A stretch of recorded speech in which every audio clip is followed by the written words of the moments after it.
Assalamualaikum warahmatullahi wabarakatuh. Salam rahayu untuk kita semuanya. Alhamdulillah kita masih diberikan kesempatan untuk membuat konten lagi. Untuk kesempatan kali ini seperti di konten-konten sebelumnya, mungkin ada yang bertanya-tanya ya, Gus Ibnu atau Kang Ibnu itu kemana itu ya? Kok tidak syutingnya di sini ya? Karena beliau sedang menjalankan amalia khusus, jadi sementara waktu mungkin kami membuat dua konten di tempat yang berbeda. Kalau di sini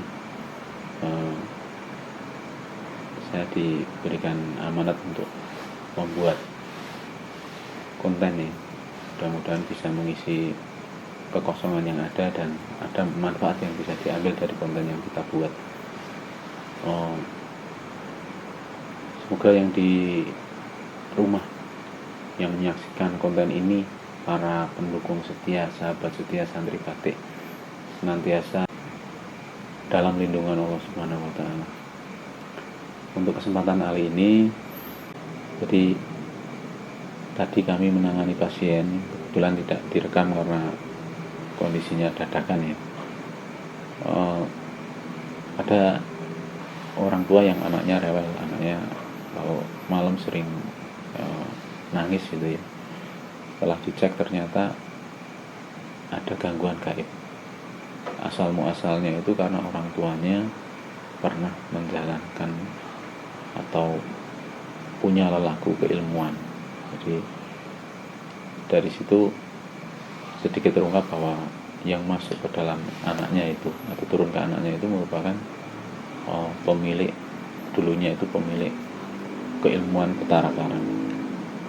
Nah, keilmuan yang seperti apa petara karang itu, dan bagaimana kok bisa yang tadinya punya keilmuan petara karang kok sampai masuk ke dalam tubuh anak yang tadi saya maksud.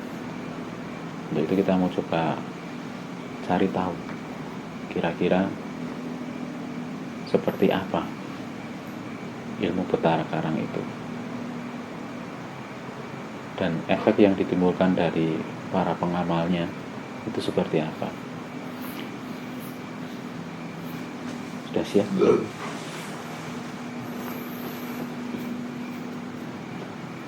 Ada sedikit tambahan ya. Jadi sebenarnya tadi sudah dimuslimkan, cuma belum ada interaksi yang cukup, makanya saya panggil lagi nanti untuk cari informasi lebih lengkapnya.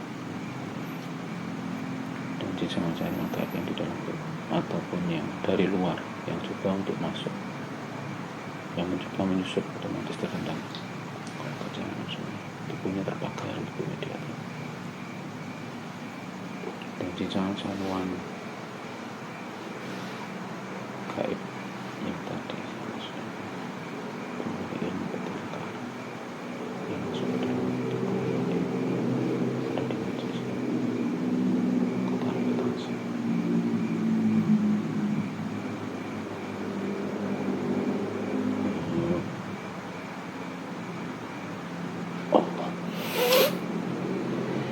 Masuk ke dalam media.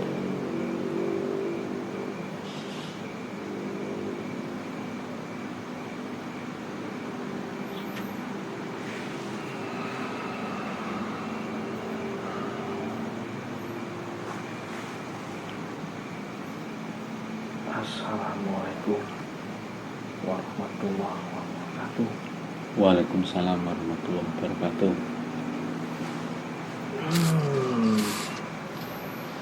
Kesini lagi. Ya, ini dengan siapa? Ki Bagus Tapa nama saya. Ki Bagus Tapa. Iya. Ki Bagus Tapa itu dari golongan apa? Dulu saya manusia. Dulu manusia. Saya manusia. Sekarang Kembali lagi sempurna. Sebelum tadi dimuslimkan? Siluman. Oh, siluman. Kalau boleh tahu itu perjalanannya sampai seperti itu bagaimana? Dulu pernah punya ilmu apa kok bisa sampai jadi siluman itu? Kalau diceritakan itu terlalu menyedihkan dan panjang, nak. Dulu saya itu hidup zamannya sebelum Kesultanan sana yang di Selat Sunda sana. Saya sudah hidup sebelum agama ini masuk ke tanah Jawa. Oh, dulu sebelum Islam masuk ke tanah Jawa. Saya di sana masih hutan belantara, masih sepi, masih banyak orang-orang yang buruk, yang jahat, masih saling bertempur, jawara-jawara. Oh, gitu. Kalau tidak punya kepandaian, keterampilan membela diri, ya dirampok atau mati. Nah, itu dulu jenengan punya keilmuan apa? Itu saya belajar ilmu namanya Betara Karang. Ilmu Betara Karang? Iya, dari gunung, saya naik gunung. Dulu saya masih muda, naik ke atas gunung. Nah, itu dulu ada gurunya, ada pembimbingnya atau bagaimana? Tidak ada. Saya naik ke atas gunung. Gunung Gede namanya. Gunung Gede di mana? Di Jawa Barat sana. Bukan yang di Bali itu? Bukan. Gunung Agung itu ya? Ya, itu Gede saya sama Agung beda. dekat selat sana yang penyeberangan orang-orang dari Pulau Jawa ke Pulau sana Andalas itu. Selat apa? Selat Sunda. Oh, Selat Sunda. Saya bertapa di gunung sana. Berapa lama bertapanya? Saya lupa, nak. Lupa? Saya sampai lupa. Ya, dulu umur berapa sekitarnya? Umur manusia umur 20-an saya naik ke gunung. Karena saya kan menderita. Menderitanya kenapa? Dulu itu menderita. Banyak orang-orang penguasa yang semena-mena. Jadi saya bertekad ingin melawan supaya bisa tidak diinjak-injak. Begitu. Lalu bisanya dengan dapat keilmuan itu? Ada yang memberi ke saya. Ada. Golongan apa? Kalau sekarang saya baru tahu itu golongan iblis. Oh, dulu nggak tahu? Dulu nggak tahu. Dulu wujud jadi seperti apa dulu? Itu jadi seperti resi, orang tua, gitu. Baju putih, bawa tongkat, terus memberi ke saya sesuatu untuk saya makan. Sesuatu itu warnanya merah hitam itu. Saya makan. Iya. Saya baru tahu itu kalau itu jantung. Oh, jantung. Baru tahu sekarang saya.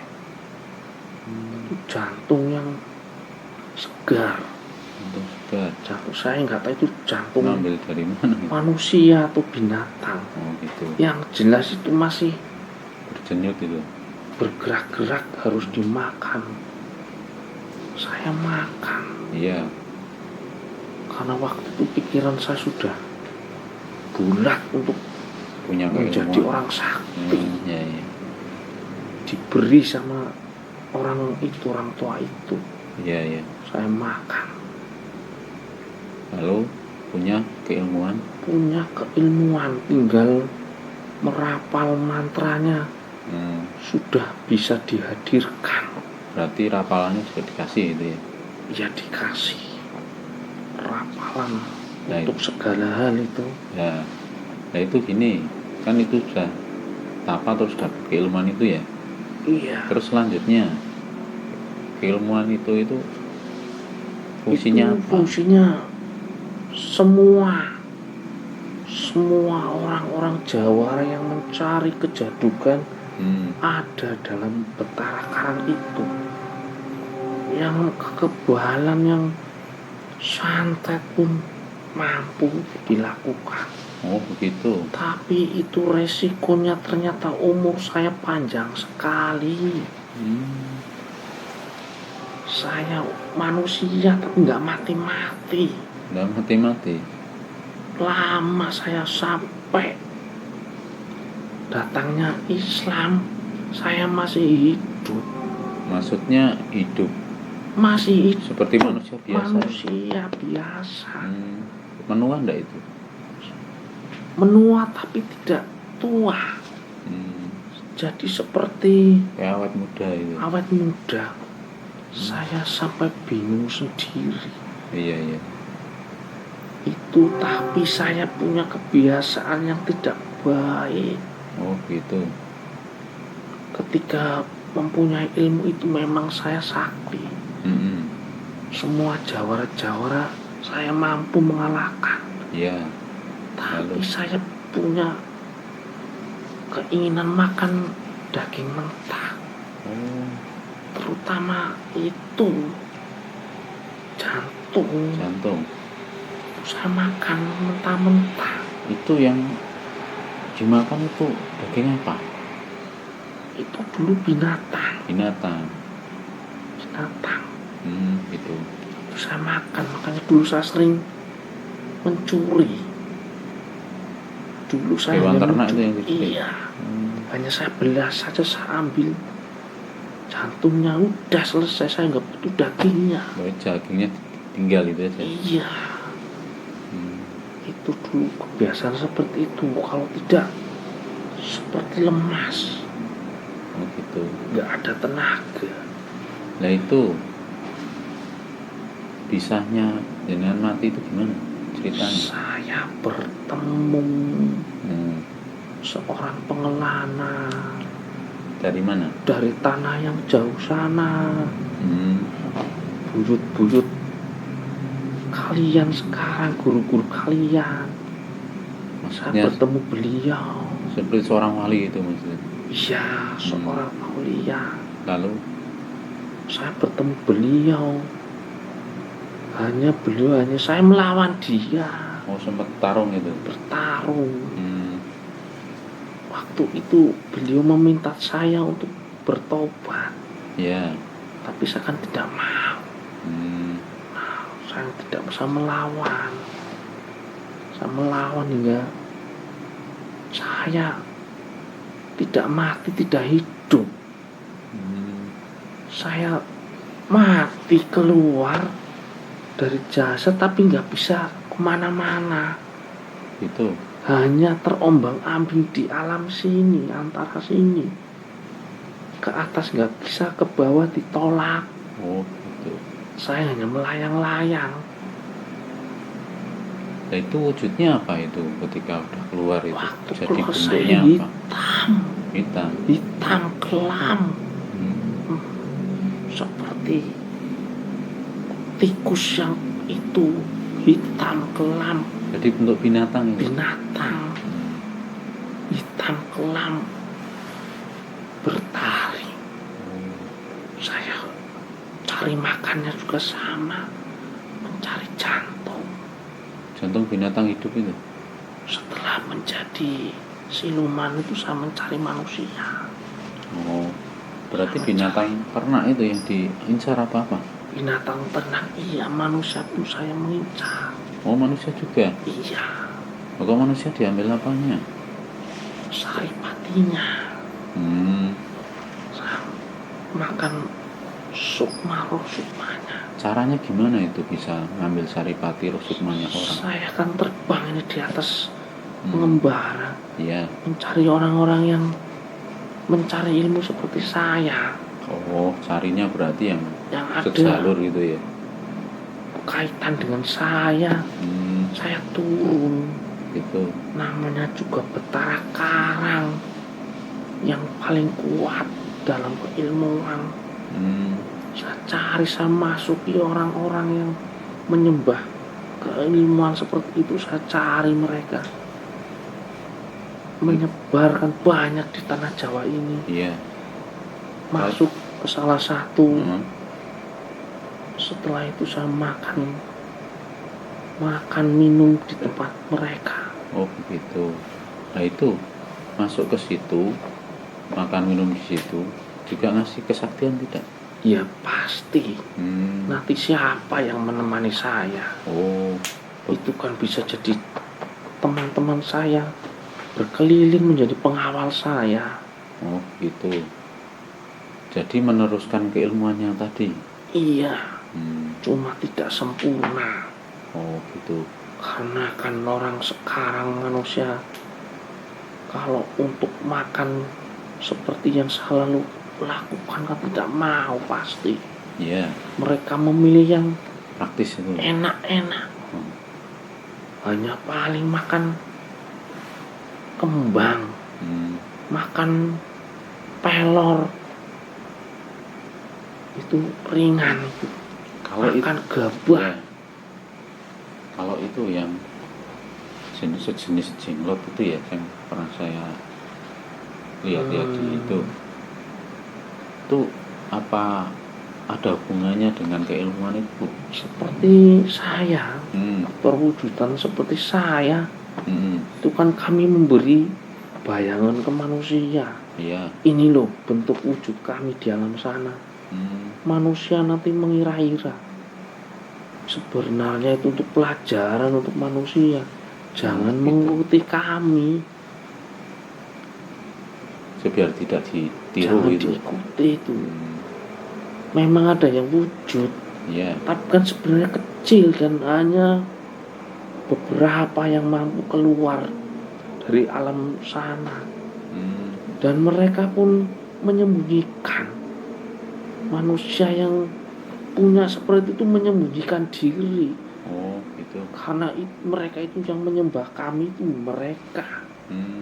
Kami cepat masuk apabila ada wujud wadah di alam nyata ini. Oh gitu. Jangan ditiru, tersesat. Sejauh-jauhnya tersesat. Nah ini gini, tadi kan kok bisa ada di tubuh anak kecil yang tadi sebelum saya meninggal mati itu lepas itu saya yang bertemu wali tadi itu dia bilang kalau kamu masih ingin bertobat nanti pada suatu ketika nanti kamu akan menemukan lagi anak cucu saya. Nanti cahayanya seperti saya, nanti kamu akan tahu. Itu pesannya waliullah tadi ke saya. Jadi saya mencari pertanda dari beliau ini. Saya pindah-pindah dari satu jasad ke jasad lagi. Oh gitu. Terus ini terakhir itu tadi ke sana ke situ itu tadi iya. Saya akan dan mengembara dari ujung sana sampai ujung ke sini.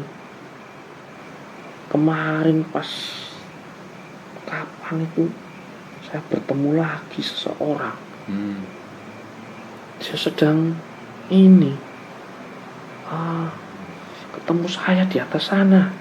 Saya lagi terbang. Beliau bilang jangan jauh-jauh, berhenti di sini, wong sudah dekat. Oh gitu. Akhirnya saya turun cari wadah. Nah kebetulan ketemu itu mas itu gitu. lagi itu nyari-nyari yang seperti itu, saya cari tanda-tandanya, cari keilmuan itu atau ritual, cari sambungannya. Ada sulit menceritakan, Mas. Kalau boleh tahu itu dulu ketemu walinya nama siapa? Itu waduh, masa nggak tahu? Ya kan nggak tahu saya. Kanjeng Syekh Lemah Abang, Syekh Siti Jenar. ya itu kalian menyebutnya seperti itu. Dulu pernah ketemu beliau. Ketemu. Ya. Itu berarti dulu zaman masih hidup pernah ketemu Syekh Siti Jenar. Makanya saya mencari yang masih nyambung. Oh begitu. Katanya kan ada tanda khusus. Ya. Manusia yang akan ketemu dengan cucu cicitnya beliau nanti ada tanda khususnya. Walaupun sedikit. Itu seperti percikan ini. Di sini beda dengan yang lain. Gitu. Ada percikan cahaya. Maksudnya orang yang nanti akan ke tempat yang Anda tuju itu ada ciri-cirinya itu. Ada. Hanya orang itu mampu apa tidak, tahu atau tidak kalau sudah diarahkan. Iya. Kalau tahu, alhamdulillah. Kalau yang dimaksud dengan sumber cahaya itu, sumber cahaya yang nanti akan menyemurkan jenengan itu ya? Iya, itu. Ada petunjuk sosoknya enggak, nama sosoknya atau bagaimana? Dulu dikasih tahu enggak? Ada, nanti ada gelar untuk beliau, ada. Nanti semua sudah tahu di alam sana. Gelarnya siapa? Dari dulu saya mencari. Itu saya mengembara seperti itu. Dulu di alam sana saya sudah diberitahu. Jangan melayang-layang. Cari wadah supaya bisa bertemu. Suruh cari wadah. Itu gelarnya, gelar yang kamu cari itu siapa? Itu sudah tahu sekarang namanya Sang Hyang Nur Cahya Ning Nirwana. Itu berarti dulu, dari dulu sudah saya mencari. Tahu itu? Sudah. Nanti akan ada. Hanya yang mendapat cahaya saja yang mampu mendengar dan mengikuti beliau. Kalau tidak ada percikan cahaya, wah sulit sekali. Nah itu yang dirasakan buat kau pertama kali masuk tempat ini? Saya tadinya takut. Jangan-jangan saya kembali seperti semula. Dulu saya pernah ikut orang sana. Sekarang juga masih ada. Orang mana? Orang sana. Tapi sudah pindah ke sana. Wanita. Saya sering bekerja itu. Sudah, enggak usah dianggap. Ini nanti inian. Ini kesini. Saya tanya, kalau yang dirasakan apa, yang tempat yang ada sekarang ini, itu sudah menuju ke tempat yang dimaksud? Sudah. Ini sudah dipastikan. Benar. Saya sudah bertanya kepada teman-teman, sederek, saudara-saudara di sini, sudah benar. Ini yang dicari, tempat yang ini dicari. Yang saya cari. Sudah benar. Sudah menyempurnakan saya. Alhamdulillah sudah bertemu. Tapi saya disuruh berjuang kembali ke sana. Kalau boleh tahu namanya siapa? Ki Bagus Tapa, nak Mas. Maaf, lupa. Ki Bagus Tapa ya. Saya disuruh berjaga ke sana. Di mana? Ke makam. Ke makam. Iya. Ke makam silsilah. Iya. Ke sana kembali lagi. Iya. ke asal muasal. Iya. Supaya tidak ada yang berniat buruk. Sebentar. Ular nak mas. Ular.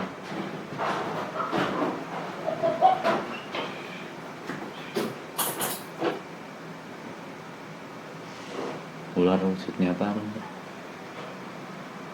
Ular kecil ditumpangi yang goib. Gangguan sedikit ya.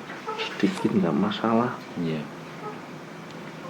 Kalau yang jangan tahu ya, sosok itu beliau Sang Hyang Cahaya Nirwana itu seperti apa di zaman sekarang itu? Manusia biasa saja. Iya. Bahkan kalau yang tidak mengikuti itu terlalu mengecilkan. Oh begitu. Terlalu merendahkan karena terlalu sederhana beliau ini. Beliau berarti orangnya sangat sederhana. Terlalu sederhana untuk ukuran manusia sekarang. Kalau maaf seperti yang lain-lain kan seperti itulah. Iya. Maksudnya dari pandangan makhluk-makhluk seperti jenengan itu di sana itu loh. Sosok seperti apa beliau itu? Kalau di alam kami itu, kalau yang sininya masih tertutup iblis itu tidak bisa melihat. Oh begitu. Terlalu banyak selubung tabirnya. Tidak mampu itu. Tidak mampu, bisa terbakar. Kalau yang sudah bertobat, alhamdulillah saya mengetahui. Itu anaknya masih sering nangis itu kenapa? Apa-apa nah. Bekas-bekasnya aja. Luka-luka. Sama nanti rumahnya harusnya dibersihkan. Oh iya, rumahnya sana. Itu terlalu banyak tanaman di sekitarnya. Banyak kerajaan. Oh banyak kerajaan di sana. Berarti iya, maaf ya itu. Iya, di tempat tarikan dari saya. Oh tarikan yang kamu ya. Banyak. Berarti di tempat tinggal anak itu masih banyak itu. Ya, masih banyak kerajaan-kerajaan. Belum tersentuh kalian di sekitarnya itu. Iya ya. Berarti nanti tinggal dibersihkan ya. Iya. Kalau jenengan sana membersihkan gimana? Atau ada tugas lagi? Saya ada tugas ke sana mas. Saya nggak berani menolak. Ya nanti. Ya udah nanti. Ini ya. Berarti coba pesannya untuk yang para pemilik. Bentar. Untuk siapa? Bentar. Pesannya untuk para pemilik keilmuan itu. Cepat-cepat bertaubat. Tidak ada gunanya mempunyai ilmu bisa terawang, bisa kebal, bisa menghancurkan usaha orang. Itu tipuan iblis. Tipuan iblis. Sebentar. Sayang sekali hidup di dunia mengikuti iblis. Itu musuh yang nyata, sudah terang. Kenapa tidak paham juga manusia ini? Berarti dulu menyesal ya punya. Saya menyesal sekali. Baru di ujung zaman ini saya baru tahu.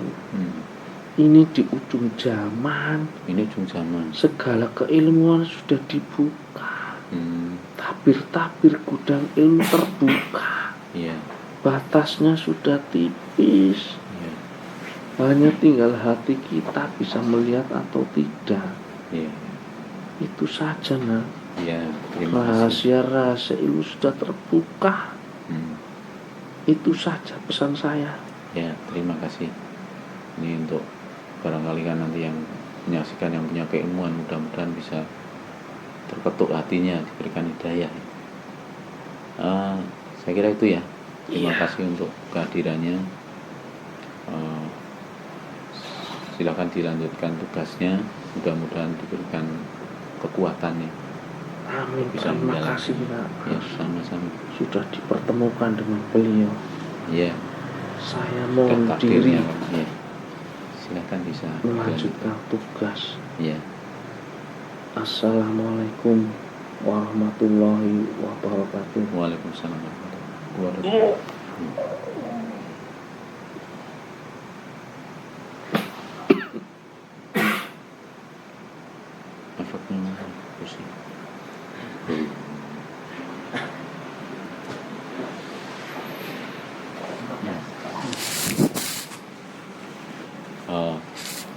Itu tadi ya, sudah kita coba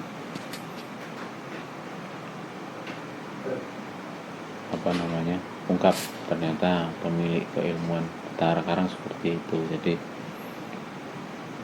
ya itu tadi, mudah-mudahan ini bisa dipetik hikmahnya, diambil hikmahnya dari konten hari ini ya. Tetap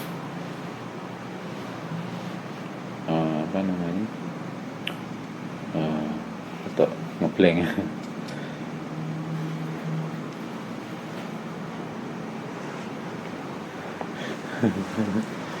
blank Mbak Mi.